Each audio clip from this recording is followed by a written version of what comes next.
Ya, sebelumnya selamat pagi teman-teman. Perkenalkan terlebih dahulu, nama saya Mira. Saat ini saya bertugas sebagai pengelola pengaduan terkait dengan proses pengadaan barang jasa pemerintah. Nah, saya akan coba share screen sedikit gitu ya. Nah, mungkin di sesi ini saya menyampaikan materinya nanti nggak usah terlalu banyak, karena tadi kayak bentaran saya dengar teman-teman kayak udah mulai melakukan proses pemantauan begitu ya. Jadi nanti kita lebih banyak diskusi aja sih sebenarnya, lebih menarik diskusinya kan ya daripada penyampaian materinya sebenarnya biasanya kalau dalam forum-forum yang seperti ini. Oke, nah kita bisa langsung aja terhadap mungkin kemarin Pak Fadli sudah menjelaskan begitu ya tahapan dari proses pengadaan itu apa aja sih gitu ya. Jadi saya coba refresh sedikit begitu ya teman-teman supaya ya nanti waktu saya ngomong penyimpangan biar nggak terlalu lupa begitu. Nah, tahapan pengadaan ini sebenarnya bukan tidak hanya terbatas di dalam proses tendernya saja gitu ya, atau dalam proses pengadaan langsungnya atau dalam proses penunjukan langsungnya begitu ya.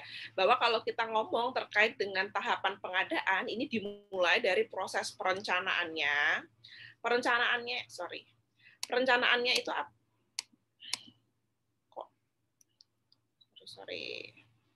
Nah, proses perencanaannya ini apa gitu ya? Ya saat kira-kira nanti dari anggaran yang sudah ada gitu ya, pemerintah ini akan mengalokasikan anggarannya itu dalam bentuk belanja apa, dalam bentuk pengadaan apa saja begitu ya.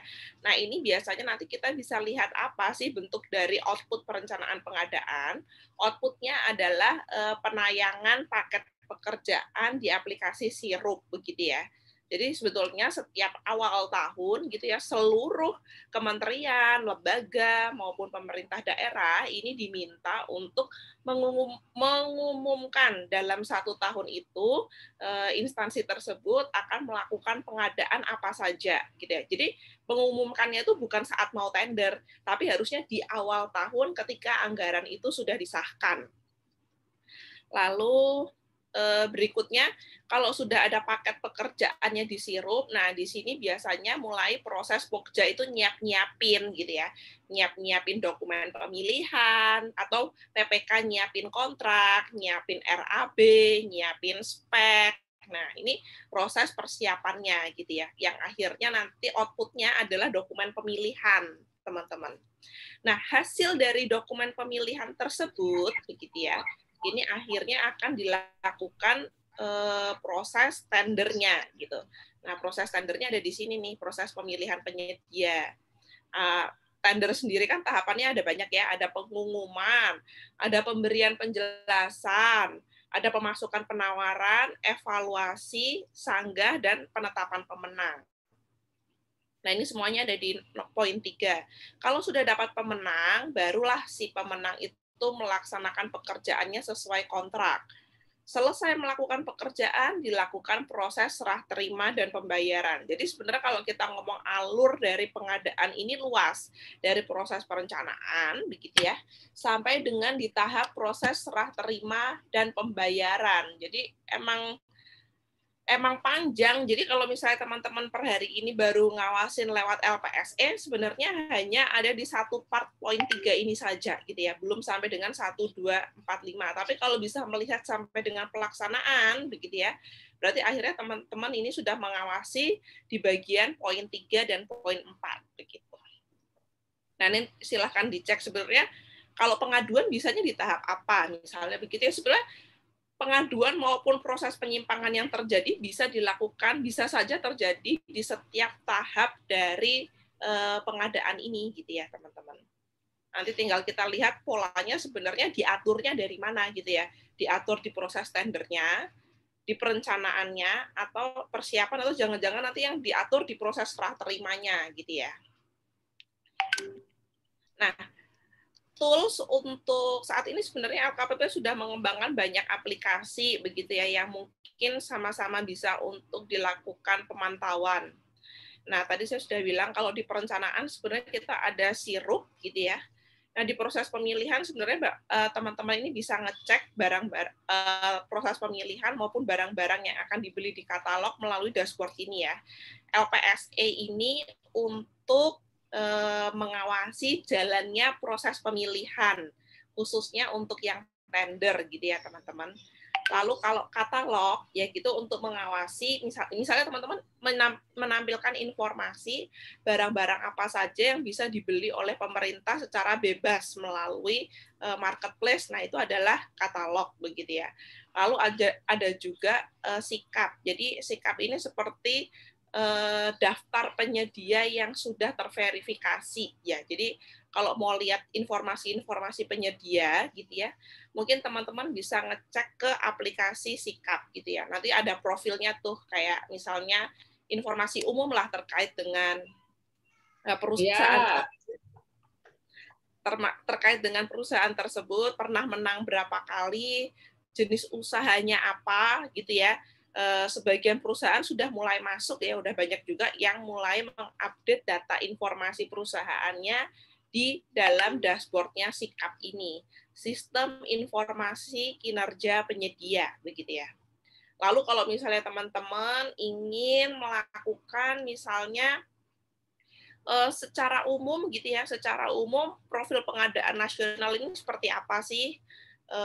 Capaian tiap tahunnya begitu ya, ada berapa paket pekerjaan dalam setahun, total belanja pemerintah itu berapa? Lalu apakah ada misalnya penyedia yang terkena sanksi blacklist misalnya begitu ya. Nah, ini ada di sini teman-teman. Nanti teman-teman bisa cek di Monef NG. Monef NG ini menampilkan profil-profil pengadaan secara umum dan secara nasional begitu ya. Nah, kalau menemukan bukti penyimpangan, teman-teman bisa mengadukan ke pengaduan PBJP atau ke WBS PBJ gitu ya. Kalau WBS PBJ ini khusus untuk ASN, kalau non ASN-nya teman-teman bisa milih ke pengaduan PBJP begitu. Jadi serangkaiannya ada segini nih teman-teman. Kalau mau melakukan pemantauan, jadi minimum teman-teman udah pernah mengecek minimum 1 dari aplikasi yang ada di sini, gitu ya. Nah, lanjut kita ke tahapan pengadaan. Jadi setiap tahapan ini sebenarnya tuh sudah diatur prosesnya apa, gitu ya. Output tahapannya tadi apa, dan siapa sebenarnya orang yang memiliki tugas dan kewenangan. Karena tadi di setiap tahapan yang 5 itu aktornya beda-beda, prosesnya beda-beda, outputnya beda-beda. Jadi jangan sampai salah begitu ya. Kalau jangan sampai nanti melaporkan perencanaan gitu ya, tapi subjek pengaduannya adalah Pokja. Nah, ini jangan sampai salah teman-teman. Makanya nanti teman-teman pastikan sebenarnya indikasi yang ditemukan oleh teman-teman ini tahapannya apa gitu ya. Jadi nanti jangan sampai salah terhadap dokumen yang mau dicek dan jangan sampai salah juga dengan subjek yang diadukannya begitu. Nah, ini oke. Saya akan mulai dari perencanaan pengadaan itu sendiri gitu ya, teman-teman. Perencanaan pengadaan ini sebenarnya para pihaknya siapa sih gitu. Nah, di perencanaan pengadaan ini para pihaknya ada PA, kepala daerah, menteri atau kepala lembaga. Atau bisa juga, tapi dalam prakteknya PA ini nggak pernah sendirian, teman-teman. PA ini biasanya mendelegasikan kewenangannya kepada KPA. KPA ini siapa? KPA ini pada prakteknya di lapangan kalau di Pemda kepala dinas, gitu ya. KPA ini kepala dinas atau sekda gitu. Lalu kalau di kementerian bisa jadi dirjen atau sekretaris jenderal atau mungkin sekretaris utama kalau di lembaga gitu ya. Jadi emang petingginya kalau kita ngomong PA sama KPA ya udah petingginya lah ya gitu ya. Orang nomor 1 atau orang nomor 2 di instansi tersebut. Nah, selanjutnya biasanya PA KPA ini masih menunjuk lagi. Jadi kalau yang KPA ini melaksanakan tugas PA, kalau PPK ini punya kewenangan sendiri yang ditunjuk oleh PA. PPK ini tugasnya apa nanti tanda tangan kontrak begitu ya terkait dengan proses kontrak gitu ya. PPK ini ada di proses kontrak. Jadi aktor-aktornya ini gitu. Nah, apa yang output yang harus dihasilkan begitu ya di tahap perencanaan pengadaan. Output yang harus dihasilkan adalah terjadi tuh gitu ya. Identifikasi kebutuhannya itu apa saja gitu ya. Penetapan barang jasa, misalnya dia mau pengadaan apa saja sudah harus tergambar di proses perencanaannya. Terus sudah terfikirkan juga nih, oh misalnya saya sudah mau bangun gedung gitu ya, mau cara pengadaannya apa? Pengadaan langsung, dilihat dari nominalnya, atau memang karena nominalnya besar, jadi ditender. Atau ternyata kalau misalnya harus membutuhkan spesifikasi khusus, bisa jadi tunjuk langsung gitu ya. Jadi itu sudah keluar di perencanaan, mau nanti pakai metodenya apa gitu ya. Lalu kira-kira jadwal pengadaannya kapan? Jadi kan sebenarnya perencanaan ini kan harusnya bisa digunakan gitu ya untuk para pelaku usaha untuk melihat potensi gitu ya. Jadi sebenarnya sampai dengan detail ke jadwal pengadaan. Jadi kira-kira si para pelaku pengadaan ini sudah harus bersiap-siap di bulan apa gitu ya, supaya nanti bisa mengikuti pengadaan tersebut gitu. Dan nanti penganggarannya sumber dananya pakainya APBN atau APBD gitu ya. Ini biasanya output dari perencanaan pengadaan ini dalam sirup sudah mencakup informasi-informasi yang ada di sini begitu. Nah, terus apa saja sih gitu ya bentuk penyimpangan dalam tahapan pengadaan ditemukan gitu ya. Ya sirupnya ada, namanya ada gitu ya misalnya, tapi sebenarnya dokumen perencanaannya nggak ada gitu ya. Jadi bisa jadi ya cuma ya udah ada anggaran, saya mau nulis aja lah pengadaan ini gitu ya di sirup. Tapi kalau dicek, tapi sebenarnya dokumen perencanaannya itu nggak pernah ada gitu ya.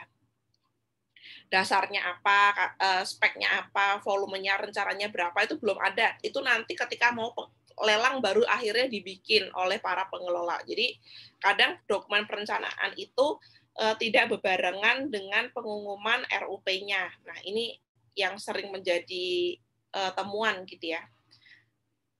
Lalu pengadaan tanpa justifikasi identifikasi kebutuhan dan tidak didukung oleh proses perencanaan yang sistematis gitu ya. Jadi memang ya kalau kita pernah sebetulnya udah banyak ya kalau kita ngomong berita-berita yang berdasarkan dengan perencanaan pengadaan gitu ya. Kalau misalnya teman-teman pernah dengar IBON gitu ya, IBON atau mungkin pengadaan lift di rumah dinas gubernur gitu ya, atau mungkin teman-teman juga pernah dengar gitu ya,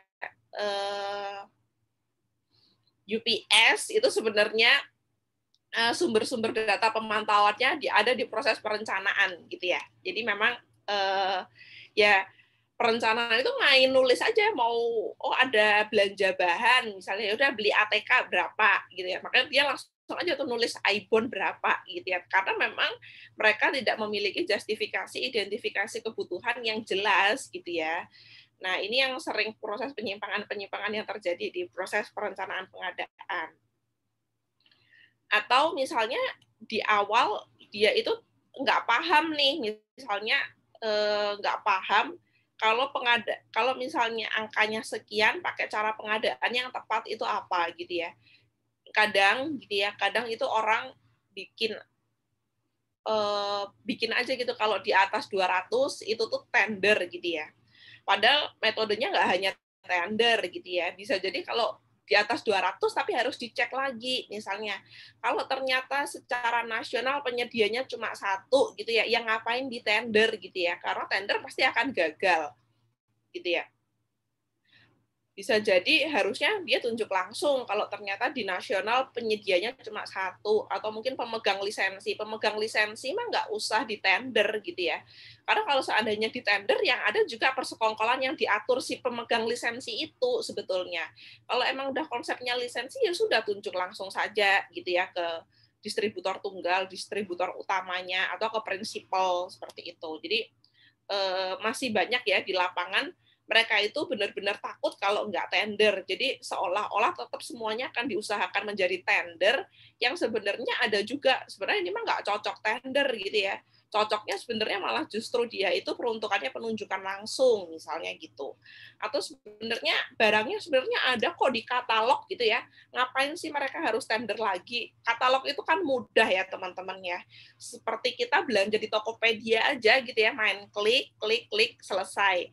Kalau memang selesai dalam 1 hari gitu ya, dengan katalog itu kan sebenarnya sehari 2 hari dengan konsep nego itu selesai. Kenapa sih kok Pokja ini masih milihnya prosesnya tender gitu ya?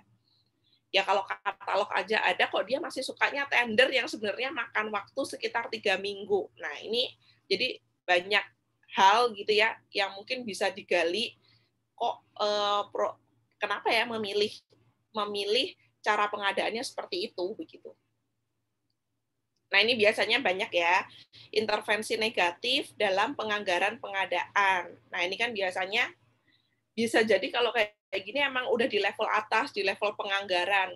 Jadi, karena ada juga ya di daerah yang, kenapa sih kok bangun ini di sini gitu ya? Ya, saya nggak tahu, itu keluar anggaran DPA-nya tiba-tiba ada pembangunan itu. Jadi, sebetulnya itu sudah didesain dari penganggarannya sendiri gitu ya. Jadi, kalau konsepnya sudah didesain dari proses penganggaran, nanti ke bawah di Pokja ini sebenarnya nggak tahu apa-apa gitu ya. Bisa jadi proses administrasi ya baik-baik aja gitu ya, karena memang sudah didesain dari proses penganggarannya gitu. Lalu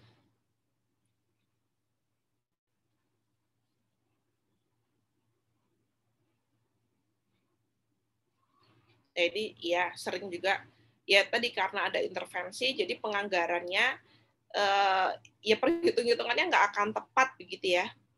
Bisa jadi minus, bisa jadi plus gitu ya. Lalu tindakan memecah paket menghindari tender. Ini juga ada juga sih ya motif yang begini. Mau bangun jalan gitu ya.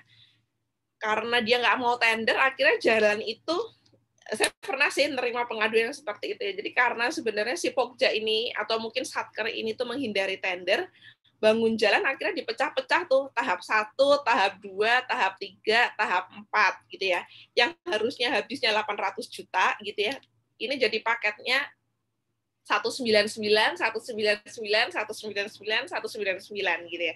Yang akhirnya tetap dimenangkan oleh satu penyedia saja melalui proses 4 pengadaan langsung gitu ya.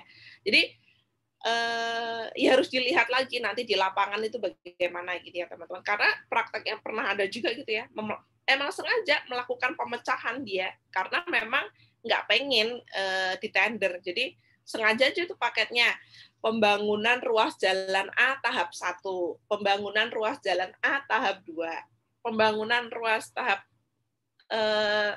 jalan A tahap 3, gitu terus saja tuh sampai dengan tahap 4. Yang ternyata berdasarkan proses pemantauan tahap 1, 2, 3, 4 ini sebenarnya nyambung gitu ya.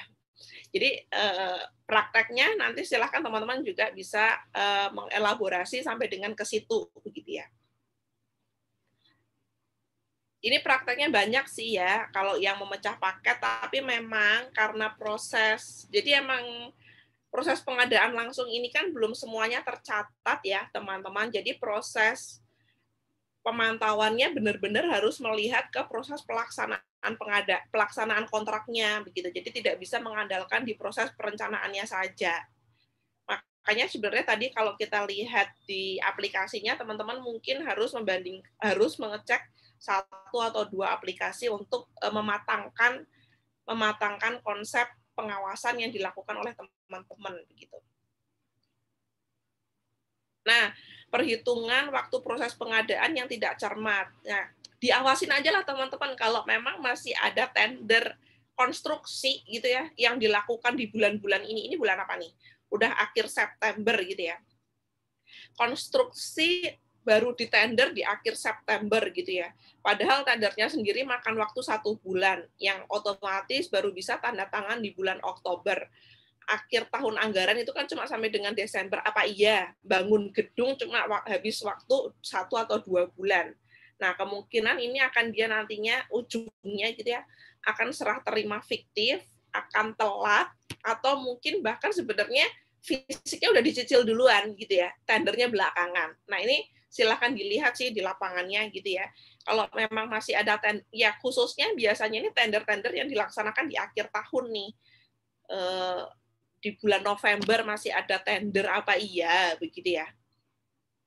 Karena kalau tender ini kan pasti pekerjaannya besar begitu ya. Apakah iya dari prosesnya itu memungkinkan? Kalau tender ternyata cuma pengadaan mobil, ya itu mungkin aja. Mobilnya kan udah ready ya di showroom gitu ya, tinggal diantar. Tapi kalau memang harus di custom, harus diproduksi gitu ya, kira-kira tuh proses produksinya itu cepat atau enggak sih? Kok baru di tender di bulan November misalnya begitu ya. Nah, lalu proses produksinya kapan? Serah terimanya kapan? Distribusinya kapan? Ini kan berarti menjadi sebuah ranah yang benar-benar abu-abu terus nih, karena aneh prosesnya, gitu ya. Itu terus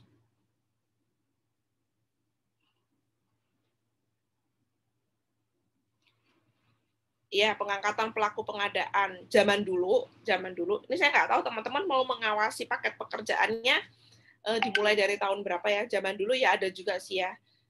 Pelaku pengadaan ini adalah orang-orangnya bupati misalnya gitu ya. Sengaja dijadikan pokja padahal dia itu bukan japfung, dia itu tidak bersertifikat gitu ya. Zaman dulu sih ada, tapi kalau per hari ini kan ketentuan kami sudah mulai dipertegas begitu ya bahwa pelaku pengadaan adalah japfung pengelola pengadaan gitu. Lalu tapi ini kan baru efektif di tahun 2018 ya. Jadi tergantung nanti kalau teman-teman melakukan pengawasannya sebelum tahun 2018 bisa jadi masih ada pola ini gitu ya. Tapi kalau sudah 2018 sekian sih harusnya sudah tidak ada lagi nih modus ini gitu ya. Dan tidak mempersiapkan kebutuhan kerja aparatur pelaku pengadaan. Ya ini sering ya. Jadi para pelaku pengadaan ini dibiarkan aja sendiri suruh pengadaan dari awal sampai dari A sampai Z sebenarnya mereka yang akhirnya ngerjain gitu ya. Mereka tidak disupport oleh anggaran yang benar, mereka tidak disupport oleh tim teknis gitu ya, yang akhirnya proses pelaksanaannya menjadi kedodoran. Ya ini emang sengaja didesain dari proses perencanaan supaya memang karena capek pokjanya begitu ya, karena capek pokjanya otomatis nanti dia melakukan proses evaluasi sudah nggak on fire lagi gitu ya, jadi banyak terjadi kesalahan gitu. Karena sekali lagi kalau di proses perencanaan ini kan sebenarnya orang-orangnya aktor-aktor intelektual gitu ya, jadi bukan pelaksana-pelaksana pengadaan yang melakukan tender gitu ya. Adanya intervensi vendor, ya bisa banyak ya. Nanti di desain kualifikasi perusahaan yang dibutuhkan dipersiskan dengan kualifikasi vendor yang melakukan intervensi tersebut gitu. Ya, ini sama ya, dokumentasi perencanaan mirip ya sama yang dokumen perencanaan.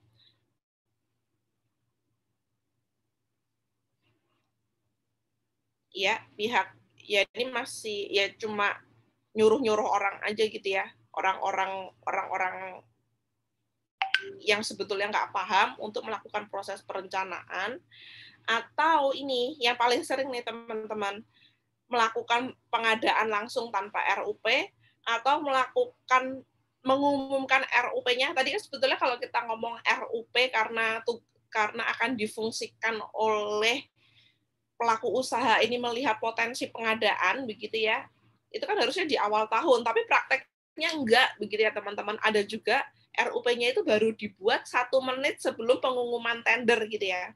Jadi emang nggak ada yang tahu gitu, pemerintah itu mau tender apa gitu ya, tahu-tahu udah ada pengumuman tender aja deh mulai. Jadi si pelaku usahanya ini sama sekali nggak ada kesempatan untuk bisa mengeksersis gitu ya, untuk bisa melakukan persiapan-persiapan gitu. Nah, ini yang sering-sering kali terjadi. Jadi emang sengaja bikin RUP-nya gitu ya, sesaat gitu ya, sesaat sebelum pengumuman tender. Lalu saya akan lanjut ke bentuk-bentuk penyimpangan dalam proses pemilihan penyedia. Ini udah dalam proses pemilihan penyedianya ya. Para pihaknya siapa gitu ya. Ada pokja pemilihan, ada pejabat pokja pemilihan ini yang tender ya teman-teman. PP ini pejabat pengadaan. Pejabat pengadaan ini yang melakukan pengadaan di bawah 200 juta gitu ya. Yang belanja-belanja langsung, pengadaan-pengadaan langsung itu ada di PP. Dan ada juga penyedia, aktor-aktornya biasanya yang terlibat ya ini gitu ya. Pokja untuk yang di atas 200, di bawah 200 itu ada PP dan penyedianya sendiri gitu ya. Prosesnya ada banyak gitu ya. Bisa pengadaan langsung, penunjukan langsung, e-purchasing, tender cepat, tender atau seleksi. Sorry, sebentar.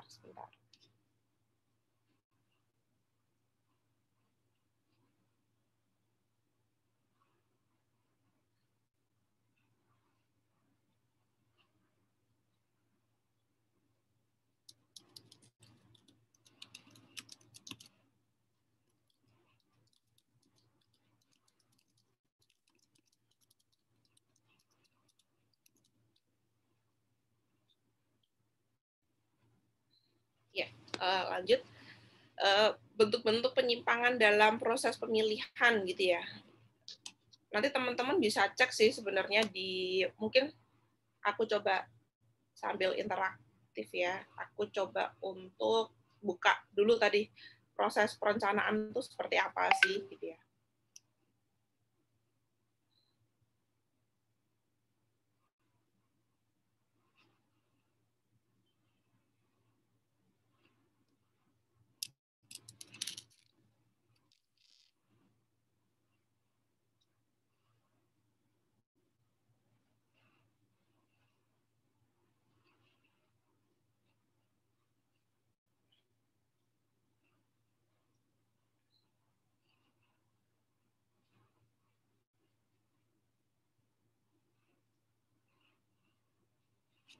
Jadi gini teman-teman, mungkin kalau teman-teman KMP Aceh udah sering banget lah ya buka ini ya. Tapi untuk yang mungkin yang baru gitu ya, kalau dokumen perencanaan teman-teman bisa cek di mana gitu ya. Ada di sirup.lkpp.go.id gitu ya. Jadi nanti bisa cek di sini gitu ya. Teman-teman bisa langsung klik ke rekap. Ini cari kira-kira teman-teman mau ngawasin instansinya apa, kementerian, lembaga, provinsi, kota, atau kabupaten gitu ya. Nah, di sini adanya daerah mana ya? Jember ya. Jember ini pasti kota atau kabupaten sih? Kabupaten, Mbak. Oke, kabupaten. Kita akan coba cek kabupaten. Kabupaten Jember. Nah, teman-teman sudah bisa cek di sini gitu ya. Ini detail sampai dengan ke setiap satkernya sih teman-teman. Jadi sebetulnya teman-teman mau misalnya bisa cek ya ke satker apa yang mungkin lagi banyak disorot, pendidikan, kesehatan, sosial gitu ya. PU-nya, Bina Marga atau apa. Tapi emang agak lemot sih ini aplikasi ini.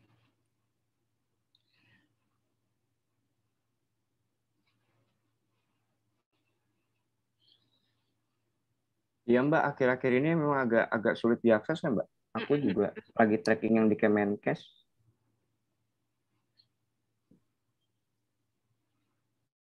Coba kita akan cek dinas yang famous ya. Kalau cuma badan-badan kan biasanya nggak terlalu banyak kan. Nah nih, misalnya dinas kesehatan Kabupaten Jember, apa aja sih sebenarnya pengadaannya dia gitu ya?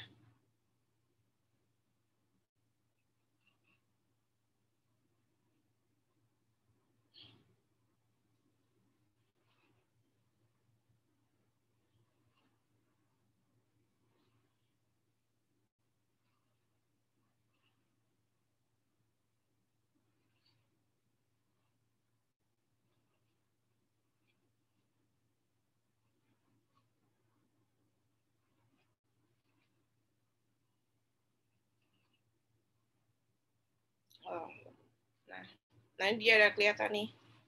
belanja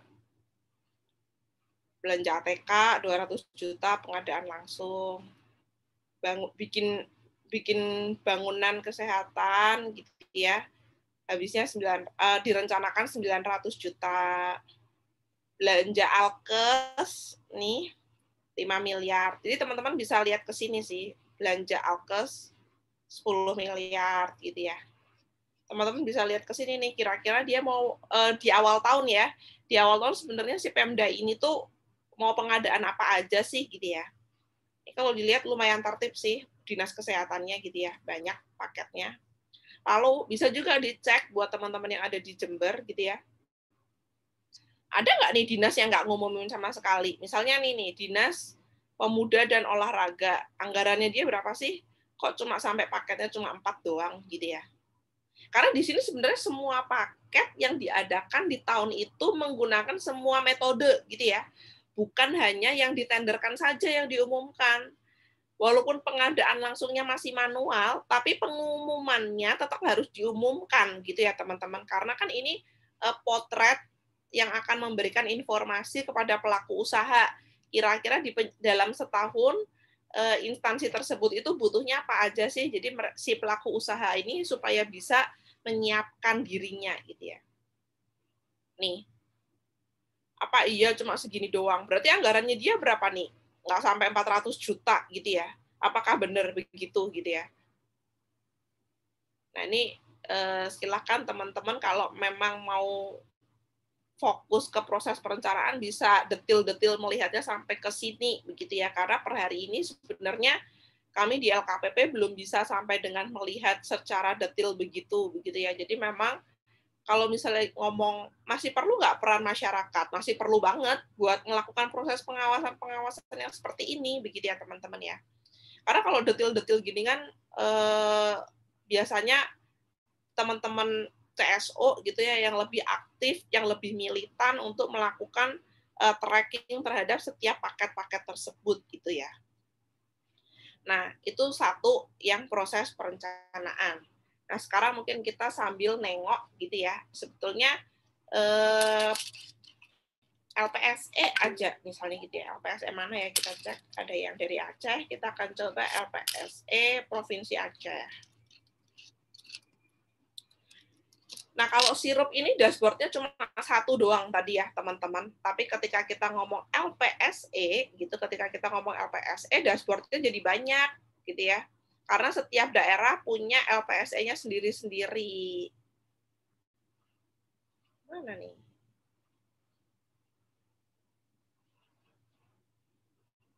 Nah, kalau kita coba cek aja. Jadi kalau mau tahu LPSE ya cari aja ya di Google gitu, Bapak teman-teman mau tracking ke daerah mana langsung aja LPSE Kap Jember misalnya, atau LPSE Kota Malang, atau LPSE Kota Surabaya gitu aja. Nanti biasanya langsung udah ada sih.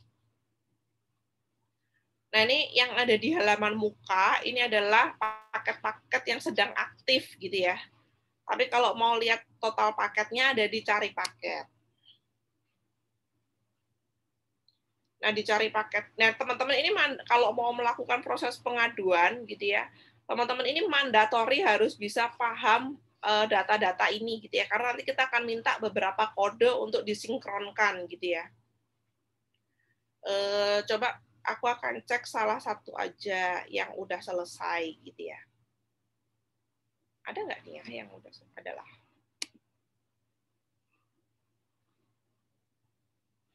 Nah, ini. Rehabilitasi kawasan Makam Pahlawan Nasional Pocut Baren Kabupaten Aceh Barat misalnya gitu ya. Oke. Nah, di sini ketika diklik informasinya sudah memang belum bisa sampai dengan mengakses ke dokumen ya, teman-teman gitu ya.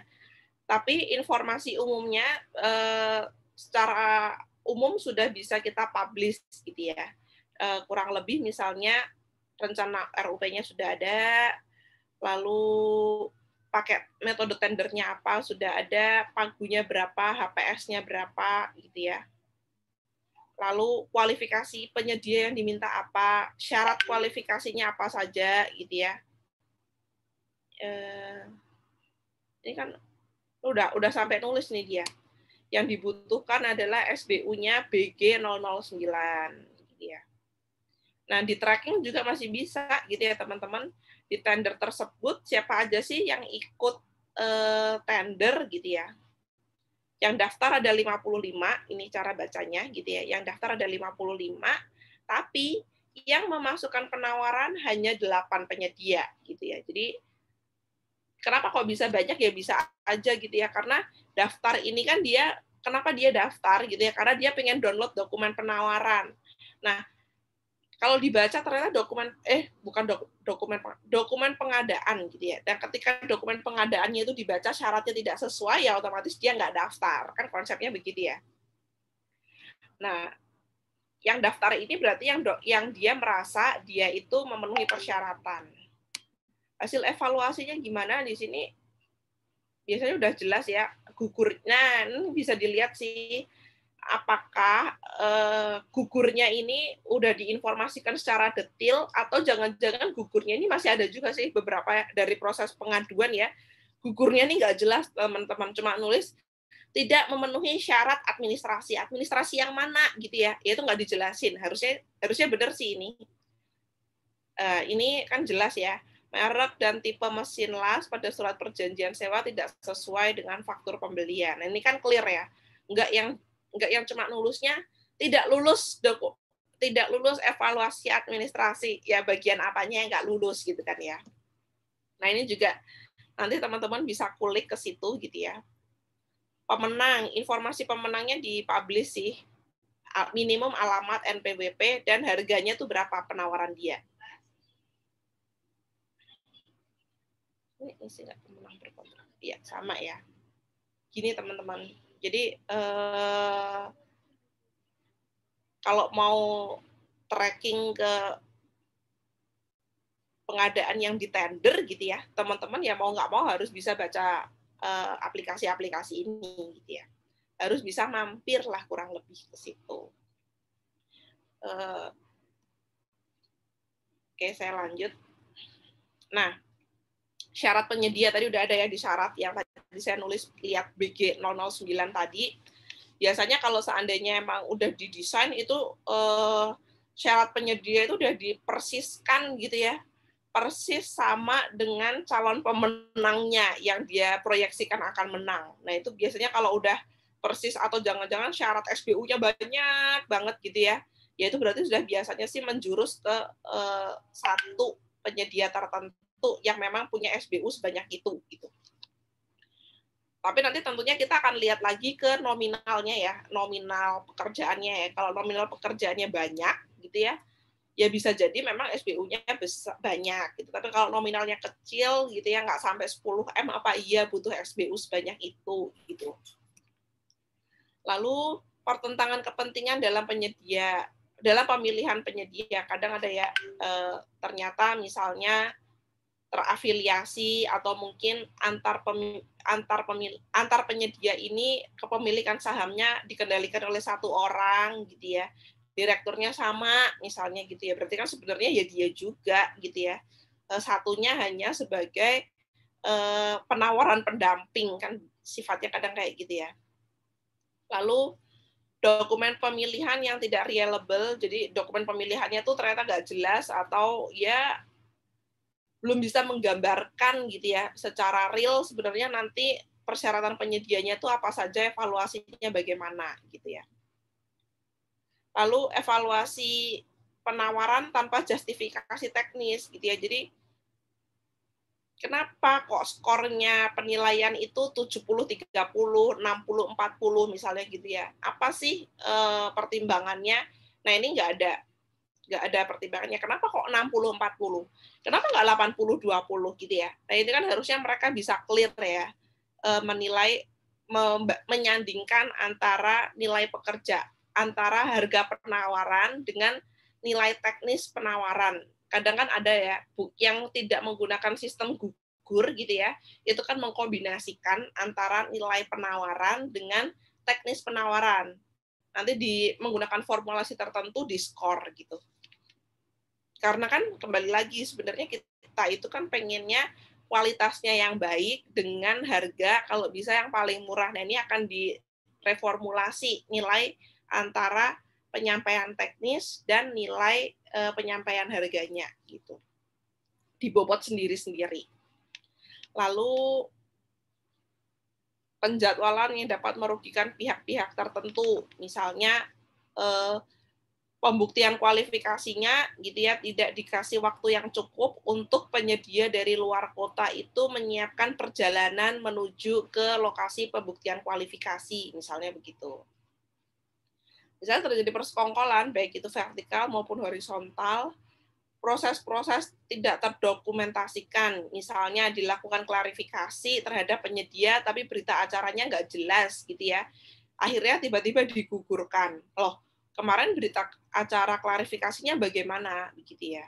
Atau jangan-jangan diklarifikasi tapi nggak dibikinkan BA-nya, terus tiba-tiba digugurkan berdasarkan hasil klarifikasi itu gitu ya. Nah itu kadang masih terjadi sih teman-teman. Pemalsuan dokumen, adanya intervensi jahat, pinjam perusahaan masih ada beberapa, klarifikasi dan pembuktian yang tidak optimal, tadi sudah disebutkan.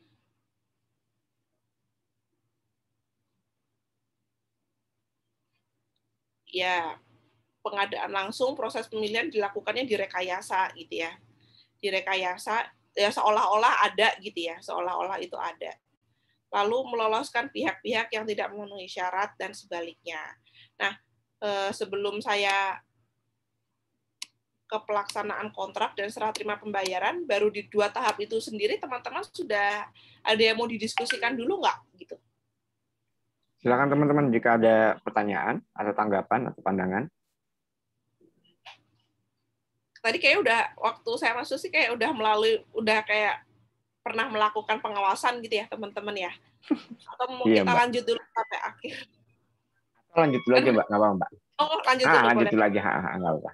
Nanti kita explore di akhir deh. Di akhir semua ya. Nah. Oke.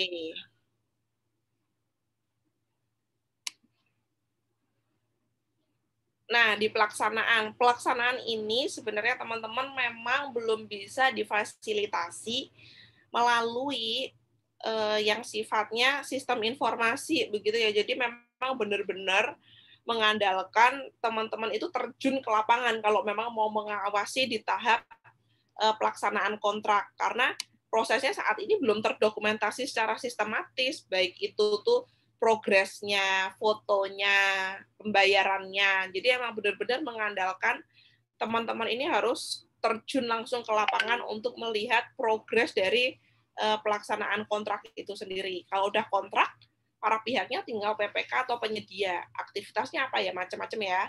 Penandatanganan, pengendalian kontrak, adendum kontrak, pemutusan, penghentian gitu. Jadi bisa dilihat di sini sih nanti. Nah, bentuknya apa aja? Bentuk pungutannya bentuk penyimpangannya misalnya adanya pungutan gitu ya. Jadi di kontraknya itu nggak ditulis, tapi ternyata ketika udah mengajukan pembayaran, mau mengajukan pembayaran, ada pungutan-pungutan tuh di satkernya terkait dengan penjilitan atau biaya-biaya lainnya.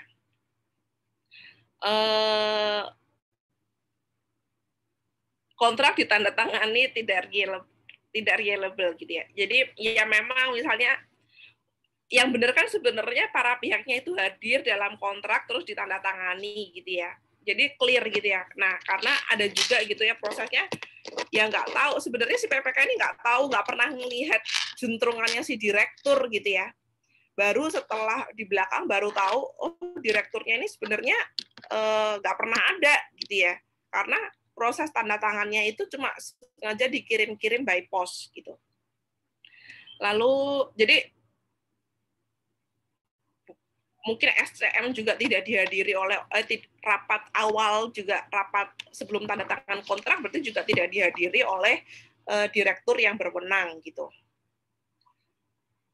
Nah, yang tanda tangan kontrak ini sebenarnya akhirnya jadi nggak jelas gitu ya, siapa sih ini, beneran direkturnya atau bukan, atau mungkin dikuasakan. Nah ini yang akan repot, dikuasakannya ke siapa gitu ya, beneran pegawainya atau orangnya masih ada di akta, atau jangan-jangan dikuasakannya ke orang yang nggak ada, bukan pegawai, bukan di akte gitu ya. Jadi harus clear sih ini siapa sih sebenarnya orang yang akhirnya benar-benar menandatangani kontrak gitu ya, karena masih ada juga sebagian PPK tuh yang nggak ngecek ke situ gitu ya, asalkan udah ditandatangani di atas meterai, udah dicap, ya udah dia tanda tangan gitu.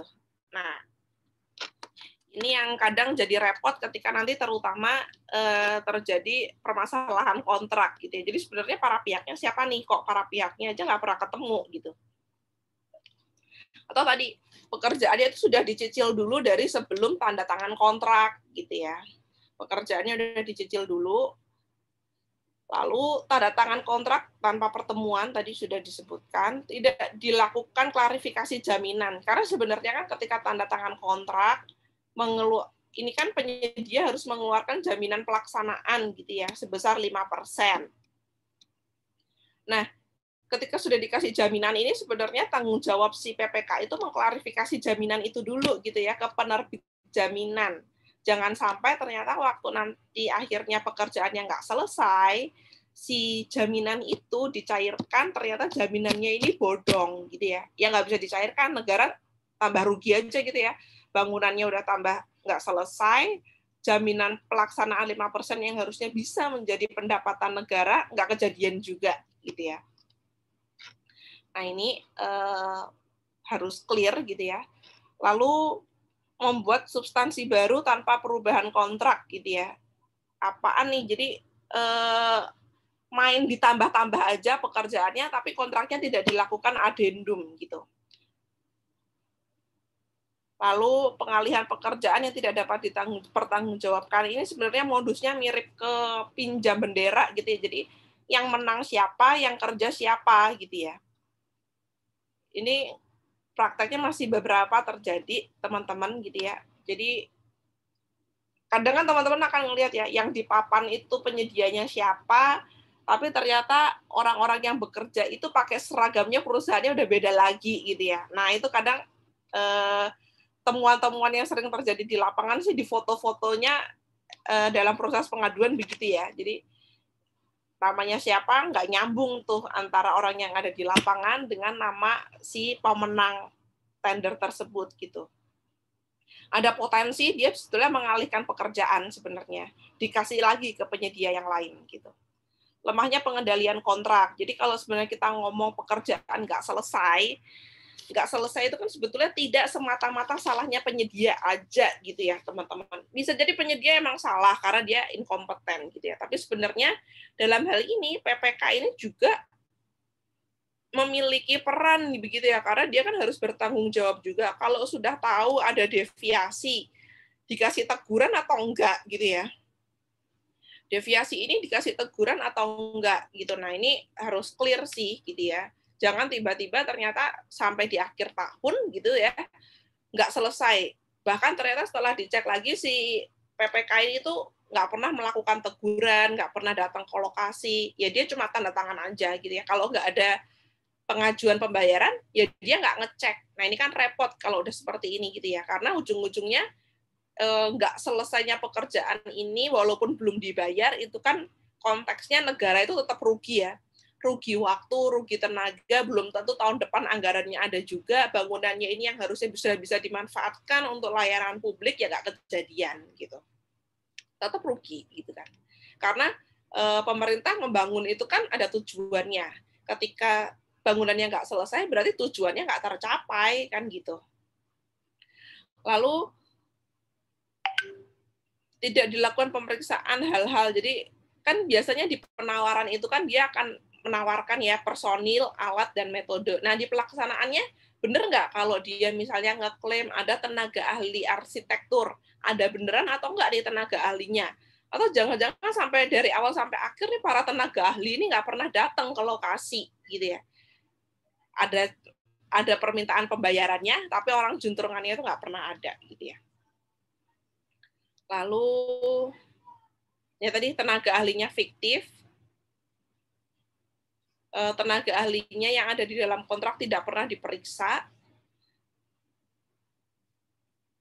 Nah, pihak yang diberikan kewenangan tidak menjalankan fungsi pengendalian kontrak. Siapa sih ini? Karena sebenarnya kalau dalam bentuk konstruksi di lapangan, si para PPK ini sebenarnya dia memiliki kaki tangan yang namanya konsultan pengawas. Nah, konsultan pengawas ini yang benar itu dia harusnya ada di pihak PPK, karena kan dia yang bayar PPK, begitu ya.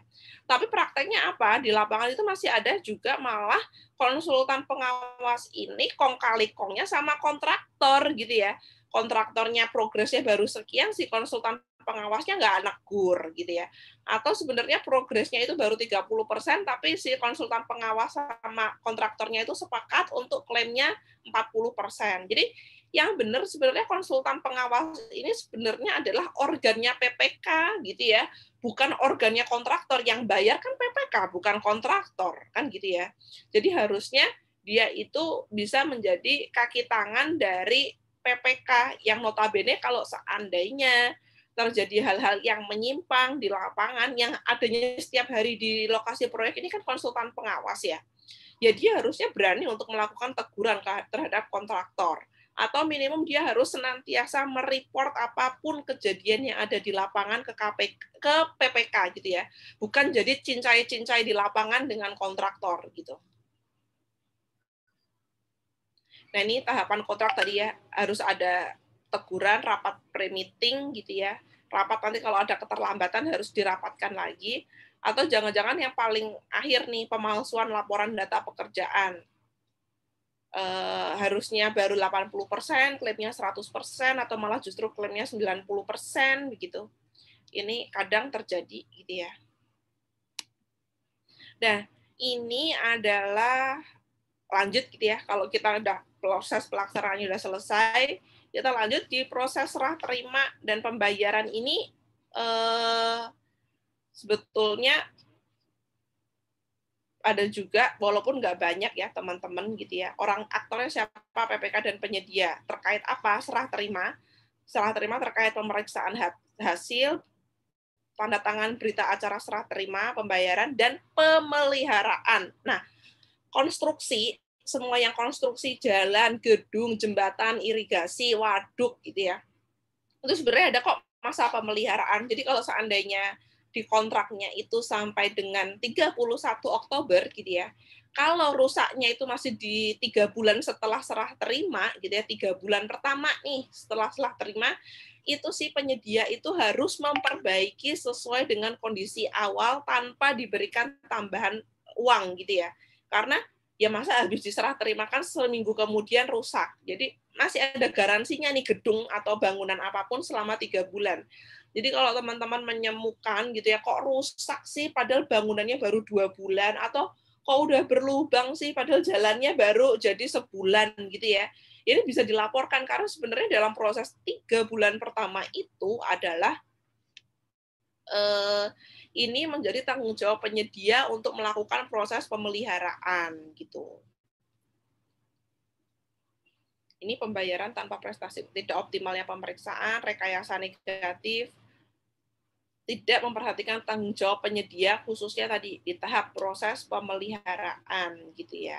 Nah, teman-teman, sebenarnya kalau memang mau melakukan proses penyimpangan, melakukan proses pengawasan terhadap proses penyimpangan, kalau sebetulnya akan menjadi valid gitu ya, ketika teman-teman itu menemukan tidak tunggal modus yang ada di sini, begitu ya. Misalnya ternyata menemukan 2 atau 3, nah itu biasanya pengaduannya lebih komprehensif, begitu ya, dibandingkan hanya 1 gitu. Karena kalau 1 biasanya masih abu-abu gitu ya. Bisa tetap kita teruskan, kita proses, tapi biasanya kurang maksimum. Beda kalau misalnya ternyata teman-teman itu bisa menemukan simptomnya itu lebih dari 1, bisa 2 atau 3, nah itu biasanya pengaduannya jadi lebih bagus, begitu ya.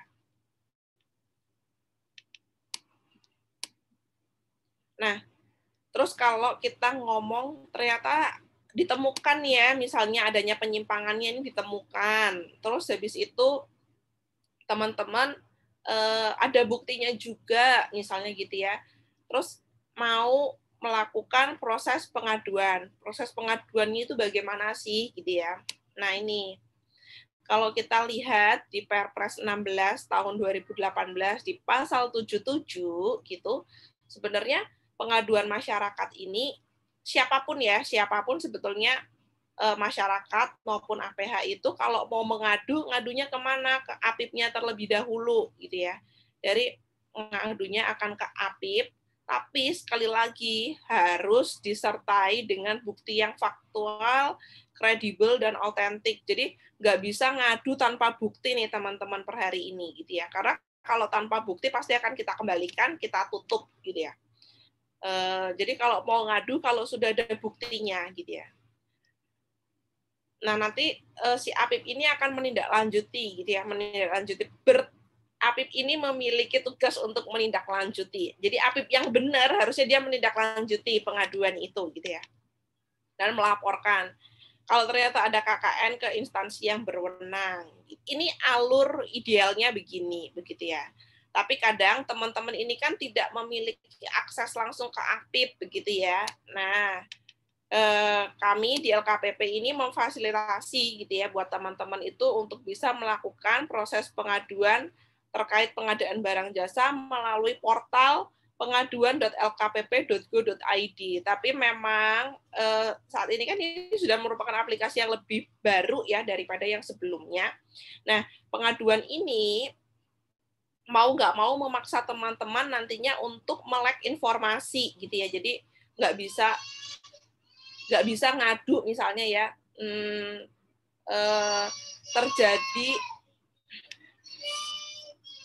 terjadi penyimpangan terhadap proses pengadaan sebentar.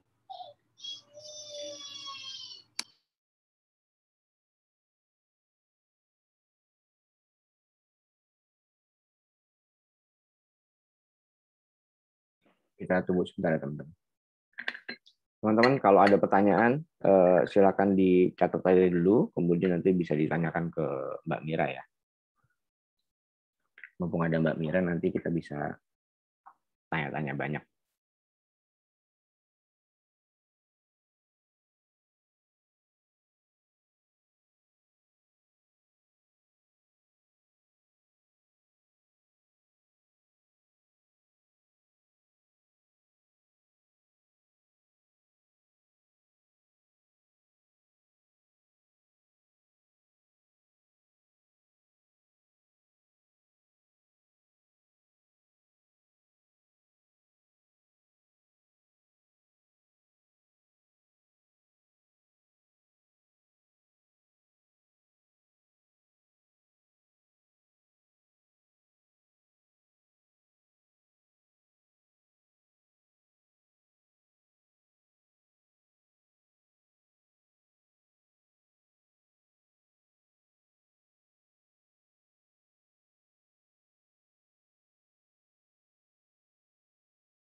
Ya karena gue ulangin ya.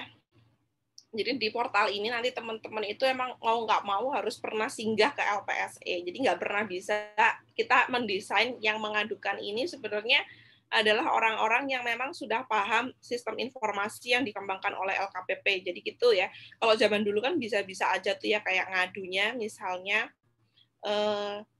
terjadi pelanggaran terhadap pembangunan jalan di Kabupaten A gitu ya. Nah, jalannya, ruas jalannya yang mana, kode tendernya yang mana, pelanggarannya bentuknya apa, itu nggak jelas gitu ya. Nah, nanti saya akan coba share deh gitu ya seperti apa sih pengaduannya gitu ya, supaya teman-teman ini tahu. Nah, tapi sebelum ke situ sebenarnya teman-teman pasti tahu akan tanya kan ke kami gitu ya. Nanti alurnya bagaimana sih gitu ya. Alur dari kalau seandainya saya mengadukan nanti tindak lanjutnya apa di LKPP gitu ya. Jadi sebenarnya di LKPP sendiri kita sifatnya hanya menyediakan dashboard dan mengadvokasi gitu ya teman-teman ya. Nah, kita akan coba nanti nanti di kita ada tim verifikator dan tim penelaah gitu ya yang akan melihat pengaduannya ini relevan atau tidak dan pengaduannya ini sedalam apa gitu ya. Karena nanti kita akan klasifikasikan lagi pengaduan teman-teman ke beberapa tipe gitu. Tipe 1 biasanya tidak terkait dengan pengadaan begitu ya. Ya mungkin terkait pengadaan tapi sebenarnya substansinya bukan pengadaan gitu yang diadukannya. Atau hanya terkait keluhan, terkait permintaan informasi, misalnya hanya nanya gitu ya, sifatnya yang dilakukan Pokja saat ini sebenarnya benar atau tidak gitu ya. Itu kan sebetulnya bukan ngadu, berarti hanya cuma minta informasi saja. Atau jangan-jangan pelaku usaha ini hanya melakukan sanggahan yang harusnya lewatnya aplikasi, tapi bukan sanggah banding, tapi dia ngadu gitu ya. Atau sebenarnya nggak pakai bukti gitu. Nah, ketika nggak pakai bukti, ya kita bisa juga melengkapi bukti. Tapi kalau ternyata topik aduannya ini tidak relevan dengan pengaduan, biasanya kita jawab dan kemudian kita akan tutup. Jadi, semoga tidak ada teman-teman di tipe 1 inilah ya. Teman-teman minimum ada di tipe 2 dan di tipe 3 gitu ya. Atau jangan-jangan ada juga uraian pengaduan yang ngadunya pembangunan jalan, tapi ternyata buktinya pembangunan gedung yang nggak sinkron gitu ya. Itu biasanya kita akan minta untuk lengkapi bukti lagi deh. Clear-nya sebenarnya dia itu mau ngadu apa sih? Mau ngadu gedung atau mau ngaduin jalan kayak gitu. Oke. Nah, terus ada juga tipe 2. Ini biasanya terkait dengan pelanggaran administratif ya, belum sampai dengan melihat adanya indikasi KKN nih, hanya ini mungkin masih administrasi sih. Contohnya administrasi itu apa? Misalnya ini masih berlangsung, tendernya masih berlangsung. Kan kalau KKN jelas udah dibayar, udah ada kerugian negara gitu ya. Atau mungkin ada suap gitu. Atau kalau yang masih di tipe 2 ini masih prosedur lah ya, misalnya syaratnya masih aneh gitu ya. Jadi kan kita harus lihat pembuktian lagi. Atau evaluasinya dia aneh gitu ya. Atau perencanaannya dia aneh gitu. Jadi memang masih di tahap administrasi yang belum bisa dielaborasi lebih lanjut sebagai indikasi KKN gitu ya.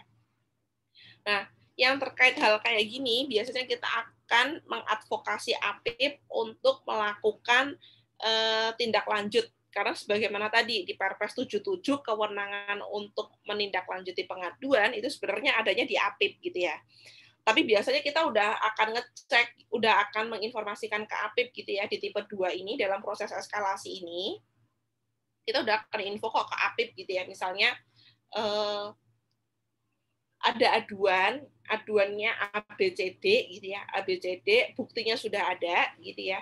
Nah, silakanlah APIP melakukan audit gitu ya, tapi batasannya ada di pasal ini nih. Jadi prosesnya biasanya akan lebih cepat di APIP karena kita sudah ngasih rambu-rambu pasal-pasal yang harus dia cek. Nanti si APIP ini hanya tinggal mengecek berdasarkan fakta di lapangan dan klarifikasi saja gitu ya. Karena pasal-pasalnya sudah kita sebutkan oleh LKPP gitu ya. Atau ada juga yang tipe 3 nih, misalnya udah terkait dengan persekongkolan high level gitu ya, atau udah terkait dengan KKN gitu ya. Yang rasa-rasanya kalau dikasih ke APIP gitu ya, APIP ini tidak akan memiliki kewenangan untuk bisa menjangkau sampai dengan ke area tersebut gitu ya. Karena kan kalau kita ngomong terkait dengan pengadaan korupsi, aktornya ini kan bisa banyak ya. Kalau kita ngomong APIP, APIP ini maksimumnya eselon berapa sih gitu ya. Padahal ternyata bisa jadi yang mau dibongkar itu kasusnya level tinggi. Nah, kalau yang sudah seperti itu tidak kita eskalasi lagi ke APIP gitu ya. Karena tidak ada lagi upaya perbaikan yang bisa dilakukan ke APIP. Oh ya, tipe 2 ini sifatnya perbaikan gitu ya. Bisa jadi nanti perbaikannya apa? Macam-macam nih. Perbaikannya bisa jadi tendernya dibatalkan, dievaluasi ulang, atau mungkin kontraknya diputus gitu-gitu ya. Tindakan yang bisa dilakukan APIP intervensi terhadap paket seperti itu gitu ya, teman-teman. Atau sebelum dilakukan pembayaran diaudit dulu oleh APIP-nya. Kalau ternyata nggak sesuai nanti akan ditolak gitu ya. Ini upaya tipe 2 ini belum sampai dengan proses pidana, hanya perbaikan gitu ya, sifatnya koreksi. Nah, di tipe 3 ini yang memang rasa-rasanya udah nggak ada. Seandainya dikasih ke APIP, ya nggak ada juga yang bisa dilakukan oleh APIP gitu ya, karena yang dijangkau juga tinggi gitu ya, harus membongkar sampai dengan kasus persekongkolannya misalnya gitu ya. Udah nggak ada kompetensi APIP di situ lah, kewenangannya udah nggak ada di APIP gitu ya. Ini yang biasanya kita mencoba untuk eskalasi ke APH. Karena pengadaan ini biasanya relevansinya dengan korupsi gitu ya. Nah, itu biasanya kita bekerja samanya dengan bukan ke penindakan KPK ya, tapi masih ke Dumas KPK. Nah, jadi hanya kita menyampaikan laporan masyarakatnya ke KPK gitu ya, untuk nanti kemudian KPK ini dielaborasi lebih lanjut ya di Dumas KPK gitu ya. Karena di Dumas KPK sendiri kan nanti ujungnya nggak serta-merta penindakan sebenarnya. Bisa jadi pencegahan, bisa jadi penindakan, atau bisa jadi nanti masuk ke kanal mereka yang lain gitu ya. Jadi masuknya di eskalasi ke APH itu tidak bisa jadi serta-merta penindakan gitu ya. Nanti akan dilakukan upaya koreksi sendiri sesuai dengan kewenangan yang ada di APH gitu. Kan kadang nanti si KPK akan melihat, oh ini sebenarnya di eskalasi kemana lagi gitu ya. Jadi tapi udah bukan ke APIP misalnya seperti itu. Nah ini gambarannya nanti ketika teman-teman melakukan proses pengaduan. Kanalnya di sini ya teman-teman. Karena teman-teman ini semuanya non PNS gitu ya, kami sarankan untuk bisa melakukan pengaduannya melalui kanal pengaduan.lkpp.go.id gitu. Oke. Kenapa? Sorry. Nah, bukan deh, bukan ini. Ada nggak sih?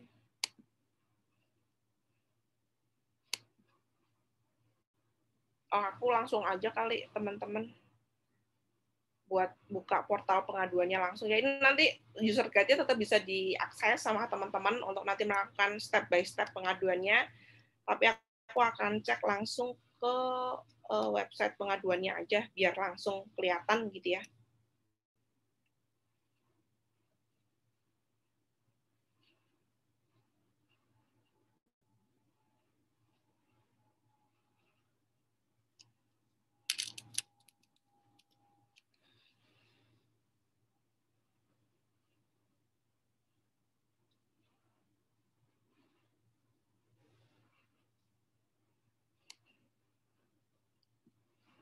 Ya, nah di sini bisa nanti teman-teman bisa akses ke sini ya kalau udah menemukan adanya bukti penyimpangan gitu.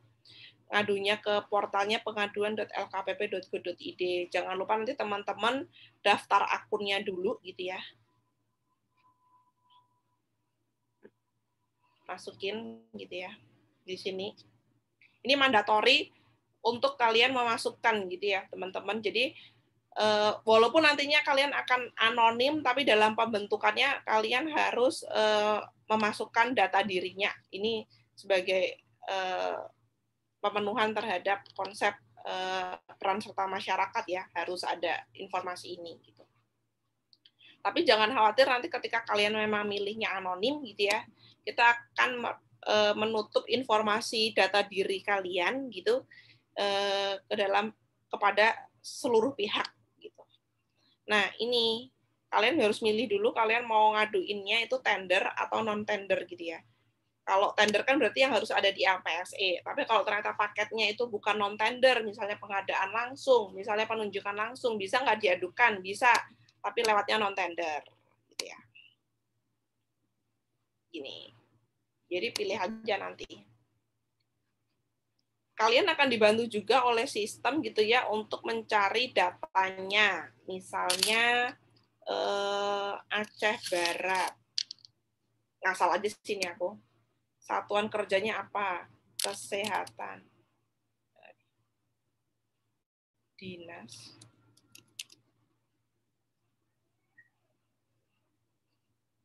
Nggak keluar ya.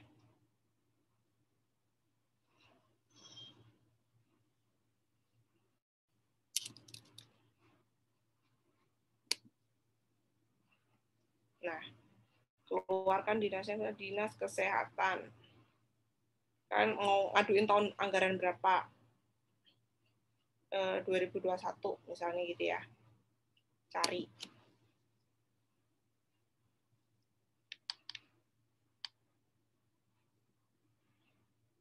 Nah, ini kita bisa lihat di sini gitu ya. Tapi kalau ternyata nggak nemu, bisa lihat di sini. Kalau di sini bisa langsung sih. Nah, ininya otomatis udah langsung. Tapi mau nggak mau kalian harus tahu kodenya ini, cek di kode RUP-nya, ini ya, atau cek di kode LPSE-nya. Karena di kode LPSE tadi kan memang udah ada RUP-nya ya, RUP-nya yang ada di sini nih. Nah, ini kalian kalau mau cepet pakai angka yang ada di situ, kode RUP-nya masukin aja, untuk bisa langsung narik datanya. Dan aku salah satu aja deh, tarik data ini. Nah, oke. Misalnya ini ya yang mau kita adukan. Kita bisa langsung klik ke buat aduan. Nah, ini jadi lebih cepat aja sih, karena otomatis kita nanti di sisi verifikator dan penelaah bisa langsung lihat data yang ada di dalam ini, gitu ya. Tanpa pindah ke LPSE, kita bisa langsung nanti di sisi back end biar bisa cepat prosesnya, gitu ya. Nah, uraian pengaduannya misalnya karena kita nanti bisa jadi kita akan menutup informasi teman-teman gitu ya. Teman-teman ini diminta untuk menginput teman-teman ini kategori pengadunya apa sih, sebagai pelaku usahakah, sebagai LSM, perorangan atau instansi pemerintah atau lainnya gitu ya. Ini hanya kita ambil kategorinya saja nanti yang akan dipublish begitu ya, tapi bukan informasi pribadinya. Lampirannya bisa diupload tapi cuma maksimum 2 mega misalnya. Gitu ya. Lah, teman-teman kalau mau menyembunyikan data identitas pribadinya, mau nggak mau mandatori nih dicentang. Tapi kalau ternyata nggak apa-apa kok, saya nggak ada masalah begitu ya dengan data pribadi saya untuk dipublish gitu ya. Ya sudah, nggak usah dicentang, nggak apa-apa. Tapi kalau memang harus mau dilindungi, dicentang gitu ya. Dan bisa lanjut ke buat pengaduan.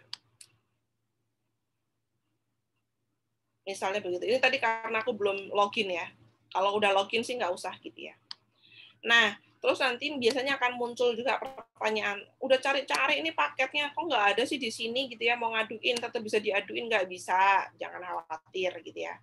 Jangan khawatir, karena teman-teman akan ngaduin bisa juga lewat input data manual. Nah, input data manual ini terpaksa harus diketik satu-satu nih, sumber datanya apa, sumber datanya mirip seperti LPSE yang ada di sini tadi. Dikopas aja nih beberapa datanya, nama tender, misalnya ya. Dikopas aja ke sini. Jadi harus dipindahin satu-satu. Gitu. Nanti baru dibuat pengaduan, nanti sama halamannya kayak yang tadi. Nah, uraian pengaduan. Jadi sama aja. Kenapa sih kok kemungkinan nggak muncul gitu ya? Karena kita itu narik datanya tuh hanya seminggu 2 kali dari LPSE. Jadi bisa jadi aja ada waktu tendernya udah mulai jalan, tapi kita lagi dalam proses penarikan data gitu ya. Jadi emang nggak real time sih ini. Jadi kita narik data di LPSE itu seminggu 2 kali. Jadi bisa jadi di LPSE itu udah ada pemenangnya, tapi di sini pemenangnya nanti masih ketutup karena masih nunggu periode penarikan data yang berikutnya gitu teman-teman. Tapi jangan khawatir karena kan tetap bisa ngadu melalui tadi yang input manual. Oke, sampai di situ, terus nanti kalian bisa nggak gitu ya nge-tracking pengaduan kalian itu sampai di mana gitu ya, bisa, jangan khawatir. Justru itu fungsinya kita menggunakan sistem informasi. Nanti kalian akan bisa nge-trace pengaduannya di. Nah, nanti kalian akan, aduh kok geser-geser sih. Mana tadi ya?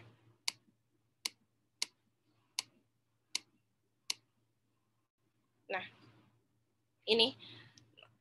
Nanti teman-teman akan lihat nih, ketika nanti udah login, bisa klik daftar aduan, kalian akan lihat pengaduan yang pernah dibuat, ada nggak sih pengaduan yang dikembalikan, Kalau dikembalikan berarti nanti teman-teman harus revisi tuh ya, melakukan perbaikan atas pengaduan yang dimasukkan, atau jangan-jangan pengaduannya ini sudah ditutup atau selesai gitu. Nah, kalau udah selesai, kalau misalnya dikembalikan nanti akan ada catatan nih di verifikatornya begitu ya. Kira-kira harus apa? Harus revisi uraian kah? Atau harus nambahin bukti apa gitu ya. Nanti bisa dilakukan revisi terhadap pengaduan yang sudah disampaikan. Atau kalau pengaduannya sudah selesai, nanti ini dashboardnya gini ya, pengaduan dibuat, pengaduan dikembalikan, dan ditutup dan diselesai. Nah, nanti kalau seandainya ternyata sudah selesai, nanti kalian ada lampiran dari penelaah gitu ya.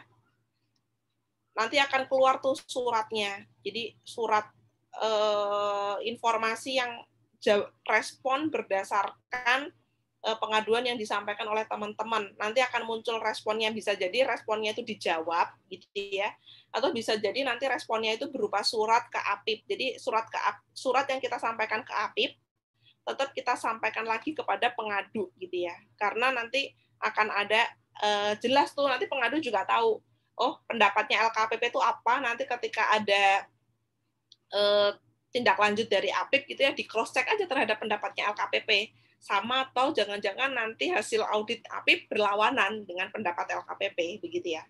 Nanti bisa dicek. Nah, nanti kalau seandainya si APIP-nya itu sudah menindaklanjuti pengaduan, biasanya kita akan kirim email gitu ya, kurang lebih hasil tindak lanjutnya itu apa dari APIP gitu. Jadi alurnya sih seperti itu teman-teman.